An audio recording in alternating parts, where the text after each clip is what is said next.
They make their living by murder. They're mob hitmen. This is their handiwork. All we did was just hunt people to kill them. No questions asked. Hey, orders are orders. For the hitman, the mob takes precedence over everything. People in La Cosa Nostra understand that if a person needs to be murdered, he gets murdered, and that's business. But the hitman often lives at the very edge of death himself. If you screw up, you're going to get whacked. And every mob hitman carries secrets that are priceless to the government. Secrets that can do in even the most ruthless mafia don. He says, "You're gone." And that's when I decided to turn.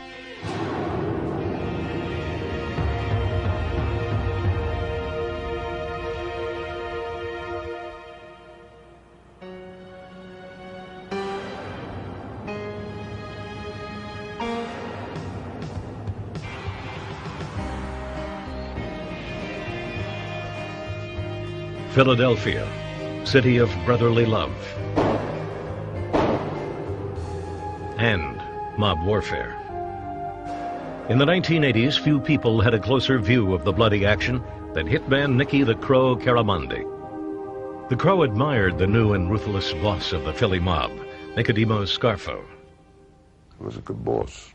He was a beautiful guy as a person, but when it came to business, it was strictly business. He had to kill certain people when he became boss, and he wanted these guys dead. Nicky the Crow had gotten into the mafia slowly. A con artist by trade, he had spent most of his adult life gambling, stealing, and swindling. Not that the people are suckers, but they are suckers because they're gullible for deals. Nick Caramandi is the quintessential South Philadelphia con man who, because of a lot of different circumstances, ended up being a wise guy. Nicky the Crow began as a junior mob associate, running scams for one of Scarfo's soldiers. His skills at ripping off suckers impressed Scarfo.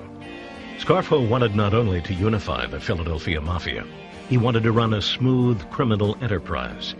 Nicky Caramandi was part of that plan. He soon became the Don's top moneymaker in the standard mob rackets: numbers, loan sharking, and extortion. We started to shake down bookmakers, drug dealers, anybody that does things illegal, we'd shake down. And if they didn't ante up the mob street tax, there was a higher price to pay. They had to pay tribute for our protection. If they didn't, it was this. That was my job. A job for which there was high demand in the regime of boss Scarfo. Scarfo had come to power in 1981. After a hit on the old boss, Angelo Bruno. Bruno had been known as a peacemaker, not Scarfo. The new boss was determined to eliminate anyone who didn't like the way he did business. One of those holdouts was Harry the Hunchback Riccobini. When Scarfo took over, Scarfo wanted everybody paying tribute to him and under his thumb. And I think clearly the Riccobini faction balked at that. And that resulted in the war where you had Riccobini guys and Scarfo guys out roaming the streets of Philadelphia looking to shoot each other. Scarfo put contracts out on 70-year-old Harry the Hunchback and Harry's younger brothers, Sonny and Bobby. The boss made it clear that any of his soldiers should consider it their duty to rub out the troublesome Riccobini brothers. Nicky the Crow and a few of his mob associates took up the challenge, not for money, but for the chance it might offer them to advance within the crime family. You never get paid. There's no such thing as being paid for a hit. There's no such thing as outsiders that we hire to kill somebody. And for 2 years, all we did was just hunt people to kill them.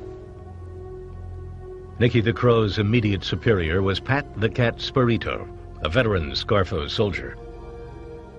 Pat the Cat and Nicky the Crow, along with fellow hitman Charles Iadich, began plotting the murder of Sonny Riccobini, but the plotting began to run into problems.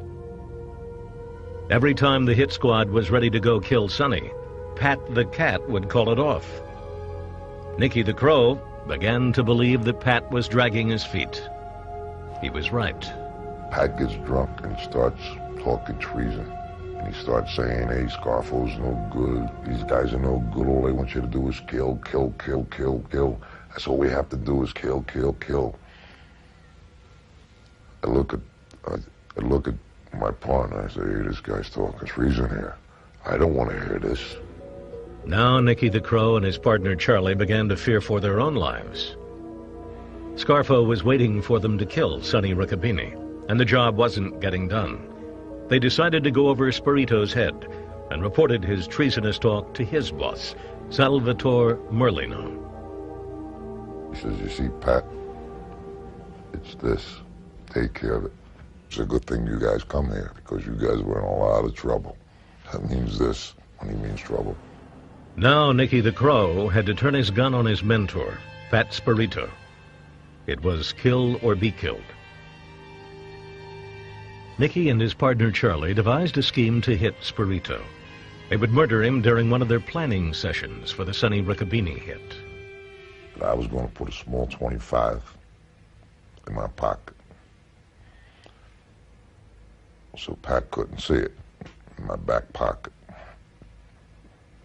I would be waiting outside my apartment house for him to pick me up and jump right in the car, the front seat. We would then go pick Charlie up. Nick Caramondi and Charlie Iannich told Pat they needed to drop off some loan shark money at this corner. When Pat pulled the car to the curb, they would shoot him and run to a getaway car. But there was a glitch in the plan.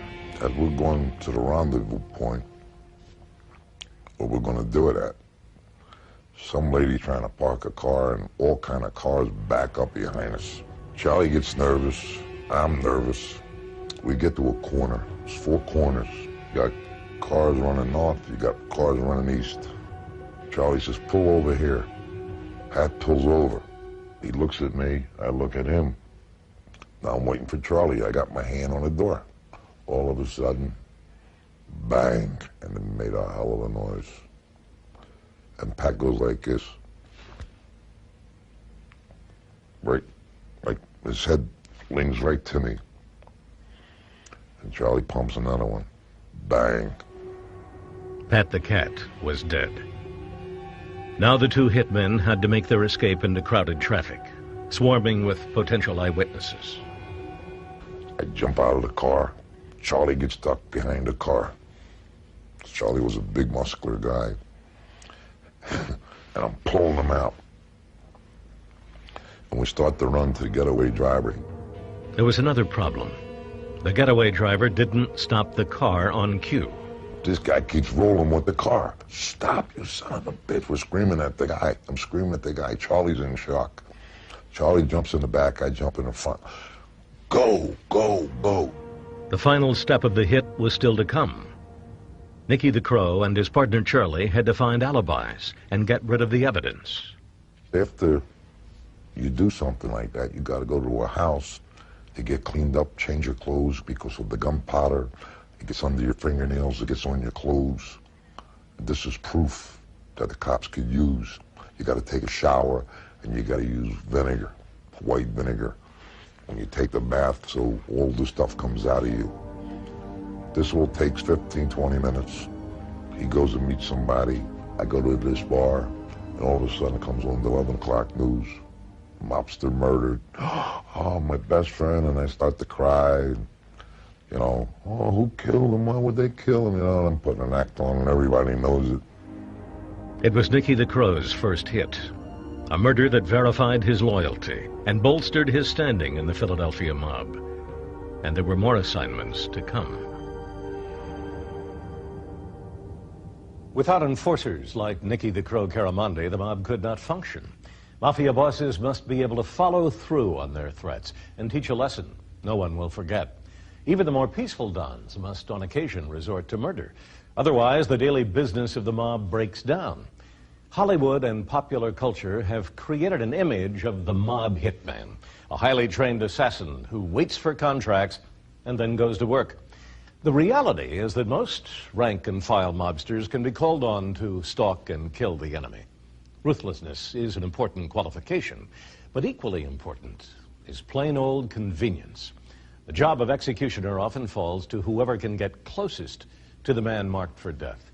In the case of Pat the Cat Spirito, his killers were his own underlings. As we will see, The job can also be assigned to the target's best friend, or even his own brother. In 1982, South Philadelphia was on the verge of a gangland war.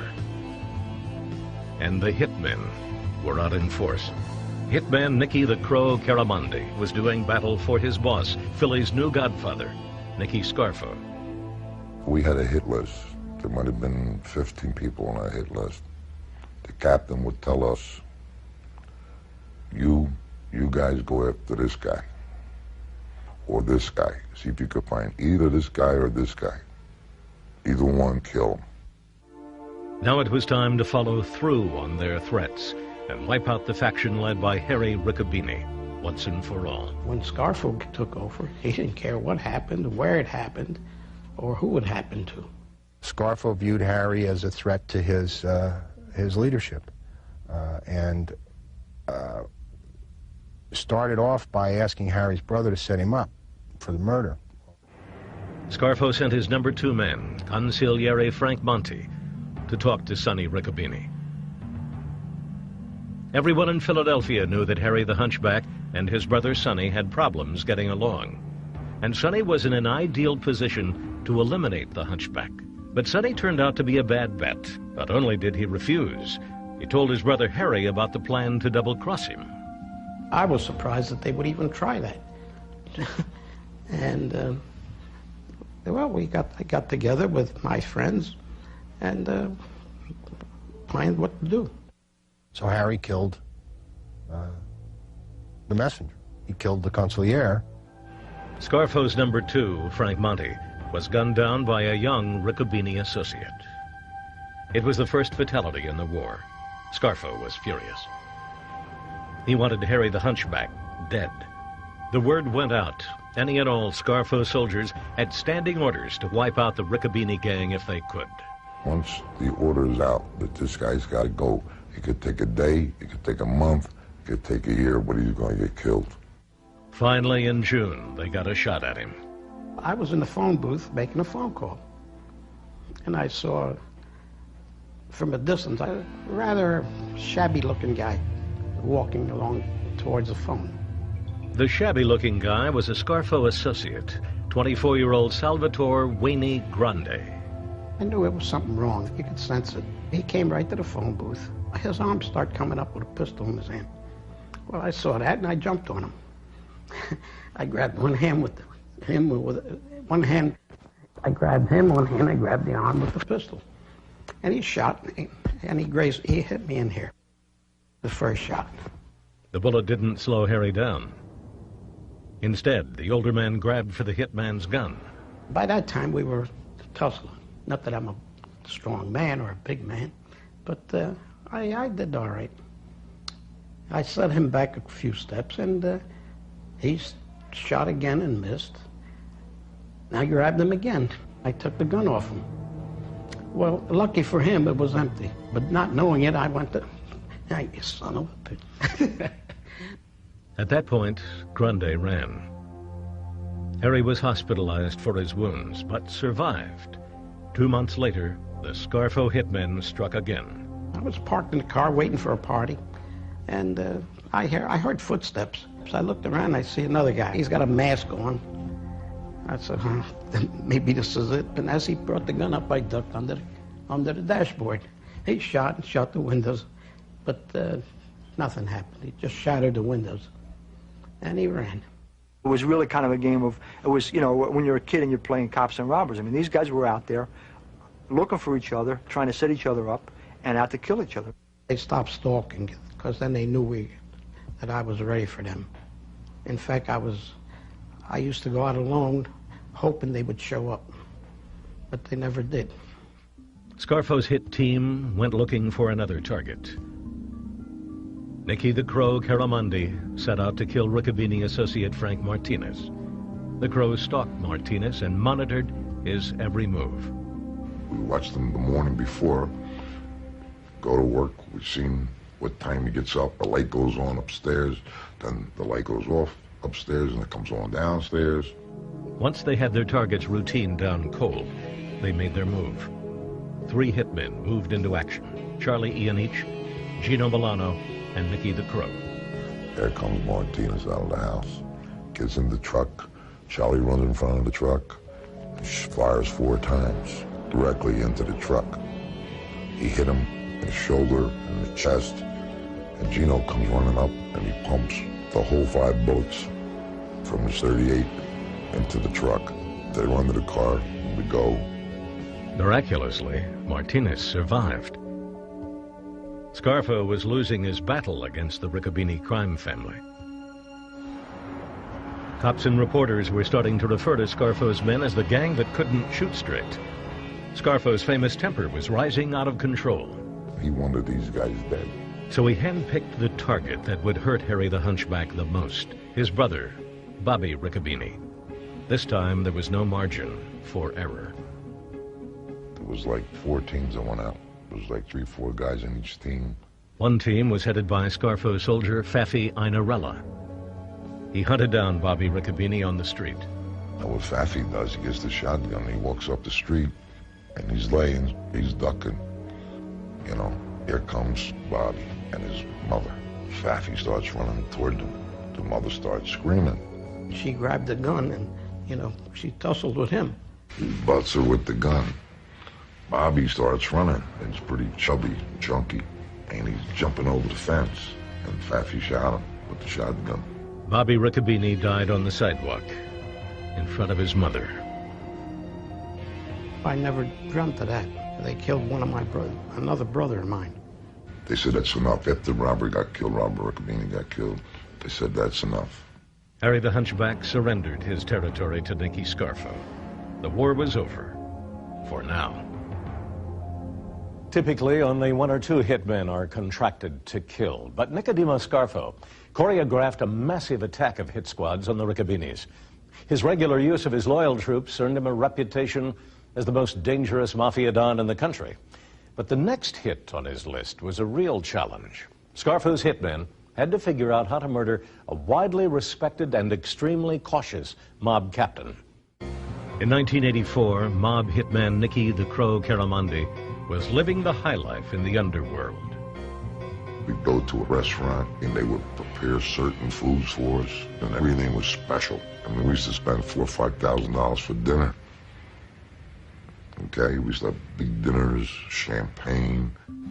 Nicky the Crow and his hitman buddies were celebrating the victory they had won for their boss, Little Nicky Scarfo, over his enemies, the Riccobini family. With the Riccobinis out of the way, the hitmen could turn their attention from murder to making money. And their vicious reputation certainly made it easier to collect. In reality, we did anything we wanted to do. But Scarfo wasn't satisfied with success. The paranoid boss never stopped fearing treason from within his ranks. 6 months after the end of the Riccobini War, that fear focused on an unlikely suspect, his most loyal captain, Salvatore Testa. Salvi Testa was probably the most charismatic wise guy in Philadelphia. He was the mob prince of Philadelphia. Scarfo, for whatever reason, decided that Salvi Testa was a threat to him. And I think it was his own paranoia, because he saw who Salvi Testa was. Scarfo became suspicious of Testa, thought that he may be a rival. Well, surprise, surprise, what do you think is going to happen? Nicky ordered his hit. They called me and Charlie out, and they said, Salvi's got to go. Made the sign of the gun. The reasons given for killing Testa were vague. It was only clear that Testa was out of favor with the boss, Scarfo. He wasn't married to the young boss's daughter, and they started saying he was in the drug business and this and that. Hey, orders are orders. He's not doing the right thing. He's got to go. That's it. But it would not be easy. Salvi Testa was himself an experienced hitman and knew all the moves. We tried 17 different times in front of his house. Salvi was hip. He knew he was going to get it, but he didn't know who. Now, every time he would see you, he would shake your hand and pat you down, bring you close to feel if you had a gun. I think Salvi knew that he had a problem, but I'm not sure he realized how bad a problem it was. But Salvi Testa was too loyal or too blind to go into hiding. He stuck around Philadelphia, moving cautiously, and somehow avoiding a bullet from Nicky the Crow. So Scarfo switched to a new strategy. He approached Testa's circle of closest friends. He wanted someone close to set Testa up for the kill. If they refuse to do it, well, then they're probably the next one is going to get killed. And so they really don't have a choice once they get involved in that. The top candidate for this betrayal was Joseph Pungatore. Even though he and Salvi Testa had been friends since childhood, Pungatore set up Testa for the murder. On the pretext of straightening out a gambling debt, Pungatore took Salvi Testa to a meeting at this candy store on South Philly's Passyunk Avenue. Waiting inside was Salvatore Winnie Grande, the same hitman who tried and failed to kill Harry the Hunchback Riccobini in a phone booth. It's an empty store. Salvi walks in. Winnie's got the gun hidden here. Gives him the shake. Pass him down. And Salvi turns around for a minute to face Joe Punch. And shoots him in the head. Salvi Testa never saw it coming. He was dead in a matter of minutes. He laid there for 7 hours. Later that night, me, Charlie, and another fellow go get the body. We wrap him. It's full of blood in this store. Removing the body was tricky. Salvi Testa was a big man, 6 feet 2 inches tall, and weighed more than 200 pounds. It was pretty heavy. So what I did, I got a kid. I gave him the signal to put the car in the middle of the street and open up the hood so no cars could get down while we take the body out, so in case a cop is passing by, you know. And threw him in the truck of the car and drove him to Jersey and just threw him on the side of the road. Another successful hit for Scarfo's assassins. But Testa's murder was also the beginning of the end for Nicky Scarfo. By killing one of the most admired wise guys in the Philly mob, Scarfo had finally gone too far. That sent a signal, too, to the organization and to the guys who had been around for a long time. If Scarfo can kill Salvi Testa, he can kill anybody. Even veteran hitman Nicky the Crow Caramandi, who had helped eliminate Salvi Testa, was haunted by Testa's death. It killed me. I used to get nightmares. I used to wake up screaming. I loved the guy. There was just a fondness that I grew about him, and he used to love me. In 1986, Nicky the Crow was arrested for shaking down a Philadelphia real estate developer. While in jail, he got word from a fellow mobster that Scarfo was displeased with him, and that could mean only one thing. He says, "It's this. You're gone."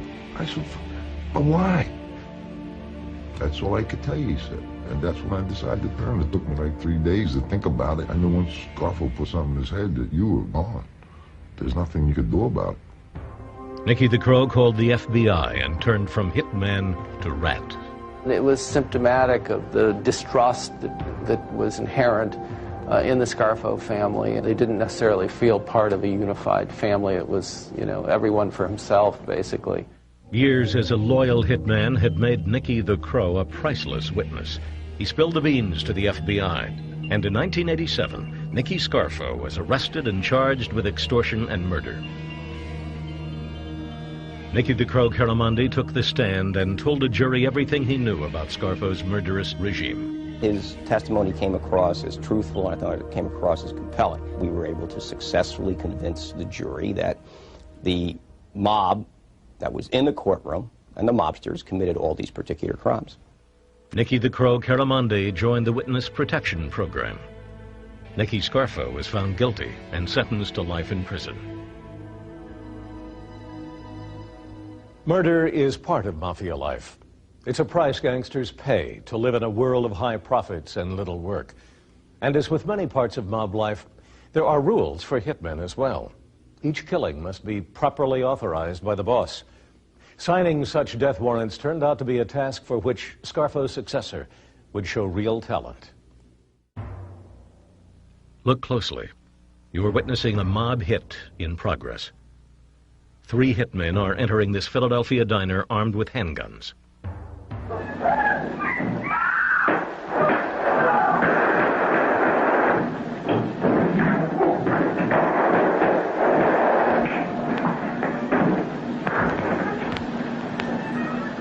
As the gunmen leave, they take one last look at their victim, who lies bleeding on the floor. Then they jump in a waiting car. No one is ever charged, but everyone agrees it was a mob hit. It was 1993. Once again, mob hitmen were armed and headed into battle. A battle over who would fill the power vacuum left when little Nicky Scarfo went to prison. This time, the hitmen would not only kill one another, they would begin to tear down the mob's very structure in Philadelphia.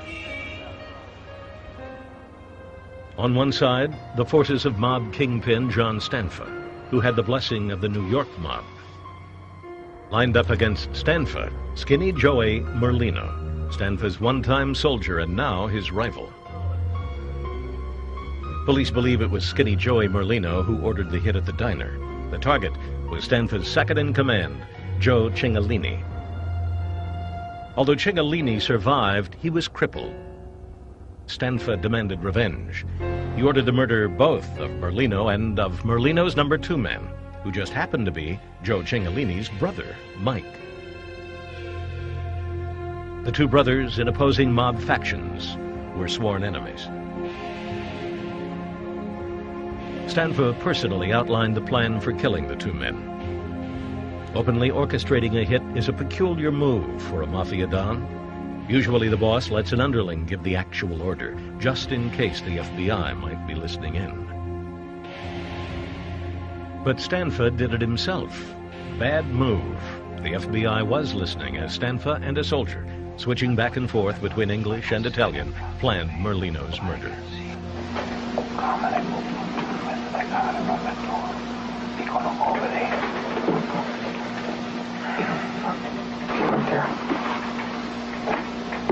Dumpsters cemented, put in a trunk. Sai che fa? Qui chiudo dentro. Ci fai chialing. Ci mandiamo a moglie. That's it. So, you know, we put in an envelope.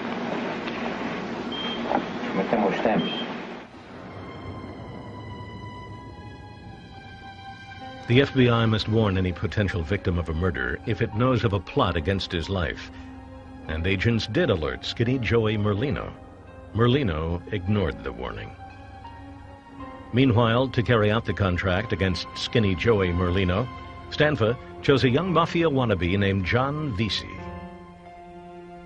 John Vesey was a South Philly born and bred neighborhood tough guy, and he wasn't very big, but he was tough. Vesey quickly teamed up with another young would-be mafioso, Philip Coletti. By day, Coletti was a legitimate plumber. By night, a mob hitman. No one in his nearby New Jersey town of Glassboro suspected the double life. A lot of people didn't know. All of our neighbors loved us. We were constantly working on the house, having barbecues. Every kid in the neighborhood was at our house. It was very normal. And then there was the dark side. Now, the interesting thing about Phil Coletti is not only Phil Coletti, but his wife Brenda. Brenda, the former nude go-go dancer, is involved in the plots to kill Merlino and the Merlino associates. It was very unusual. Women aren't supposed to be part of this. They're not supposed to hear things, or if they do, they don't get involved and they just play dumb. But I felt honored. I felt privileged. I enjoyed it. I had a burning desire to be part of it, that thrill and that danger. The Coletti home was used as a think tank for the hits. They would come over. I'd be cooking my macaronis and pouring the wine, and we would just be sitting there eating and drinking and plotting these things. The question was how to kill Merlino and his number 2 man. One of the schemes even included Brenda herself. The plan was for Brenda, armed with poison in an eyedropper, to visit Merlino's favorite hangout. I was like, you know, I thought about it. I was going to get all dressed up, really sharp, you know, try and look all young and sexy. Ha ha ha. Go down there and shoot some cyanide into their drinks. I had more balls than half the guys that was working for John Stanfa. But the cyanide plot was vetoed. Instead, the hit team decided to build a bomb. They called their bomb the Egg. Lucky for Merlino, the egg was a dud. The hit team placed it under Merlino's car, and nothing happened. It's in a box under the car. It won't go off. The car pulls out. It's dragging the box with the bomb underneath it. So in August 1993, Philip Coletti and John Vesey decided to use the time-honored mafia method, plain old bullets. As Skinny Joey Merlino and his second-in-command walked out of their favorite hangout at 6th and Catherine, Coletti and Vesey opened fire. Michael Cingolini died on the spot. And they wounded Joey Merlino, shot him in the butt, and then they took off. Merlino survived. The hitmen ran for cover at Coletti's mother's house. Then Brenda helped them destroy the rented getaway car so that it could not be traced. We drove a few blocks away, and they took the car. It was a brand new Taurus, and they torched it. Brenda reported the car stolen. As far as the hitmen were concerned, their message had been delivered. Don't mess with John Stanfa. But instead, the attempt on Merlino's life set off a chaotic, all-out mafia war. Stanfa's hitmen, expecting a retribution hit from the Merlino camp, planned their strategy. Like a football team, they studied a videotape of the other side. One of Stanfa's bodyguards got a videotape of Mike Cingolini's funeral from a Philadelphia TV station. Skinny Joey Merlino struck first. A month after he was wounded, Merlino supposedly ignored the rule against involving family members in mob violence and allegedly ordered John Stanfa's son murdered. 23-year-old Joe Stanfa was shot in the head while caught in traffic on a Philadelphia highway. He survived, but it sent his father reeling. Not surprisingly, Stanfa demanded retribution. The old man was very upset, and his son just got shot in the head. And he was very distraught, and he said to Philip, I want you to go out and kill this guy and kill his son. So John Vesey went out and murdered a member of the Merlino faction, Frankie Baldino. To the police, it was just one more corpse in the ongoing gangland war. But not for Vesey. It would be the hitman's last kill on behalf of the mob. His next target would be the boss himself.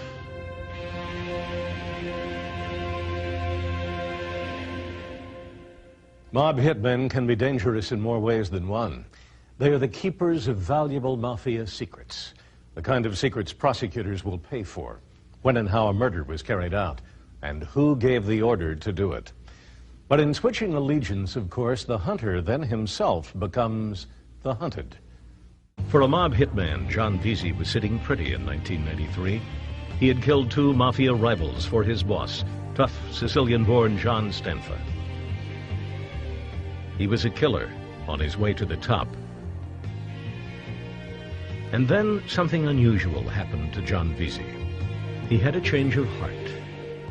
It was Vesey's own brother Billy who began to persuade John that he had chosen the wrong path in life. So John Vesey, at his brother's urging, went to the FBI and began negotiations to become a government witness against his boss, John Stanfa. Stanfa realized Vesey was going to turn. He ordered the hitman killed. We knew that they were going to kill John, you know. We knew they were going to kill John before Christmas of '93. Because he was opening his mouth and he was just shooting his mouth off. John doesn't always use his head. He's just very wild. He's a little nuts, but he's a good guy. Two of Stanfa's thugs called Vesey to a meeting above this butcher shop, saying they were going to train him to run Stanfa's gambling operation.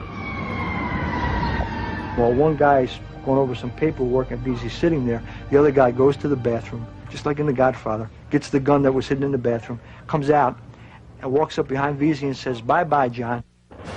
The hitman put the gun right to Vesey's head. Vesey would later testify in court about what happened next. He said, "Bye, John." Just pow, pow, pow. Shot me in my head several times on every time. With my friends, I didn't think they would shoot. I stood up to everybody and said, "Oh, Frank, what the f*** you doing?" And I was a little, like, you know, stunned ever since he shot in the head. Vesey was still standing despite two .22 caliber bullets in his skull. He managed to fight off his assassin. Kept telling me you're dead, so I ain't dead yet.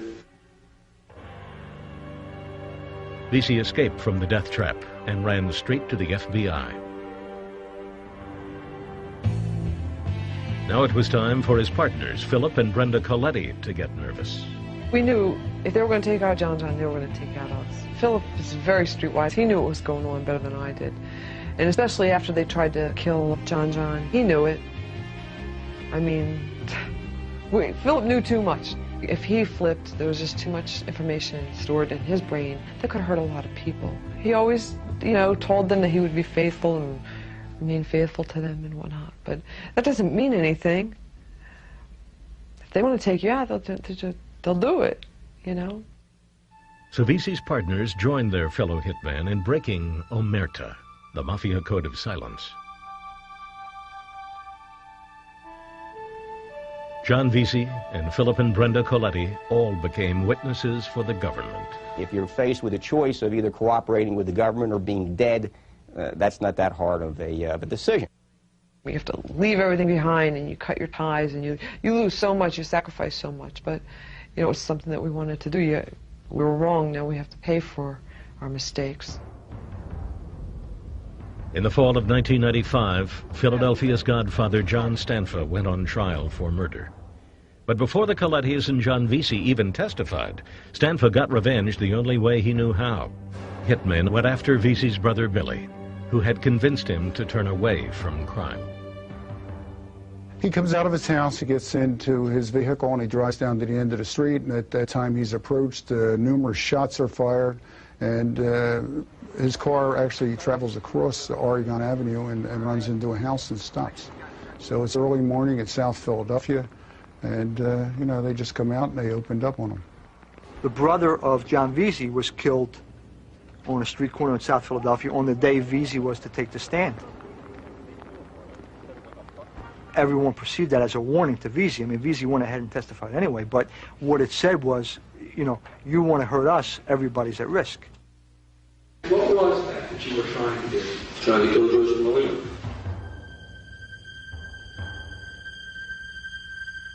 Visi told the jury how he followed Stanfa's orders in killing Mike Cingolini and in trying to kill skinny Joey Merlino. We drove down the street, Michael and Joey were walking back on the south side of Catherine Street. Phil said, jump in the back. I jumped in the back, with the window down, we both shot out the window. What did you see? I see Michael Cingolini spin around on the floor, go back up, fall down again, Joey Merlino running back and forth. Visi painted a vivid portrait of the sadistic enforcement tactics used in South Philly's underworld. A believable tale, since he was one of the enforcers. He explained how in one confrontation he tackled an enemy hitman with a power tool. When he came in the house, I sat him down, smacked the face with a drill. Then I started drilling. I asked, you ready to kill me? You know what I mean? I drilled him a few more times. I started to drill in his chest, his legs, on the side of his head, ripped his hair out, and pulled out chunks of hair with the rotation. And then with a bat grenade. Prosecutors believed that Visi, despite the raw brutality of these admissions on the witness stand, managed to strike a chord with the jury. The jurors loved John Visi. He was a street corner raconteur. He had that kind of that wise guy charm. He was, you have to see him. You have to picture John Belushi, samurai hitman, in the witness stand if you want to understand what John Visi was like. And the jurors loved it. And he was self-effacing, and he was straightforward, and he didn't coat who he was or what he did, and he just laid it all out there. Visi's partner, Philip Coletti, told the jury about his efforts to kill Merlino with a bomb on Stanfa's orders. Most of the time we would put under his car. He always parked in the same place. And a couple of times, there's a little brick wall over here. And we put trash in front of the brick wall. So, you know, he would walk by and get a better view. And who actually pressed the button? I pressed the button. Coletti and Visi were persuasive witnesses. The jury believed that John Stanfa had given these orders to his hitmen. The verdict was guilty. And there were more guilty verdicts to come. So far, we've convicted 11 made members of La Cosa Nostra, including the boss, consigliere, capo, and members of the Philadelphia family of La Cosa Nostra in this prosecution, and it's been highly successful. Yeah, well, we've got a bunch of them in jail. There's a bunch of them dead. Some of them are disabled. It's just not a good line of work. John Stanfa was sent to prison for life.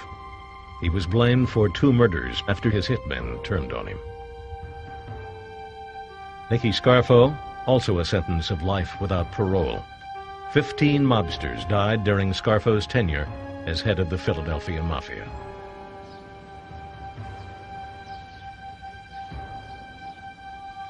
Even Harry the Hunchback, Scarfo's archenemy, ended up with a life sentence. The Hunchback was betrayed by one of his hitmen and was convicted of murder. He was afraid he was going to get convicted and get 12 years, which he might have and he might not have. So he settled to become a witness. Had he come back and talked to me or discussed things, I didn't care why he did it. He did it because he didn't want to go to jail. I don't believe in sour grapes. The mob wars in Philadelphia took a gruesome toll. Between 1980 and 1995, the FBI estimates that out of 50 full members, or made guys, at the top of the Philly mob, 29 were murdered, all in the name of La Cosa Nostra, Italian for this thing of ours. This thing of ours comes first. Comes before your family, comes before your kids, comes before your mother, comes before anything. If you gotta kill your own brother, that's what you gotta do. Because this thing is first. When you take your vows, this comes first. Nick the Crow Caramandi confessed to participating in 3 murders, a requirement of his deal with the feds. I was afraid of the judge. Because this guy hears about murder, murder, murder, murder, he ain't gonna let me go. And he gave me to work more time than anybody got. I got the most time out of everybody. He wanted to give me 50, he didn't even want to let me go. He wanted to give me 50 years. He said, if I can give you 100 years, I'll give you 100 years. But in the end, all the Crow had to serve for his 3 murders was 13 months in prison. When his time was done, Caramandi entered the Federal Witness Relocation Program. He took up a new identity and began a new life. But his old hitman caution prevailed. Caramandi didn't trust the U.S. Marshals to protect him, so he dropped out of the program, deciding to spend his life on the run. Awful. How do I feel? Awful. You gotta live with, with one eye behind your head. You gotta watch yourself. You gotta be careful. I don't think he's particularly happy where he is. And if you talk to guys on the corner now, they say, well, good, because he's a rat and he deserves anything bad that befalls him. Brenda and Philip Coletti also entered the Witness Relocation Program. But Brenda was thrown out by the Marshal Service after she appeared on a television program. Now Brenda is on the run. I feel like a walking target. They don't take too kindly to rats walking around right under your nose. That's like a slap in the face to them. I've heard, people on the street telling me, for me, they probably would get a big thrill out of torturing me first because, like I said, I'm in this area. They don't appreciate a rat right under their nose. It's a major insult. That is a slap in the face. And I'm here, and I'm smearing it in their faces. And, of course they want me dead, too. When you're a rat, you're a rat. Your name is dirt. That's it. There is no turning back. You are scum. That's the way it is. Turncoats like Nick Caramandi, John Vesey, and the Colettis are much more common today than they were even 20 years ago. Thanks to hitmen ratting out, the older generation of gangsters, those who survived the street battles, are mostly behind bars. Ironically, these law enforcement successes are partly to blame for the vicious behavior of today's mobsters. According to police, the new generation of mafia hitmen respects few, if any, of the old rules. Gangsters' families have become targets, a practice that would have been unthinkable even among the toughest mafiosi a couple of decades ago. These changes may also reflect an all too modern heartlessness. But one thing is clear, more than ever before, dispatching the hitman has become the first resort in the mob, not the last.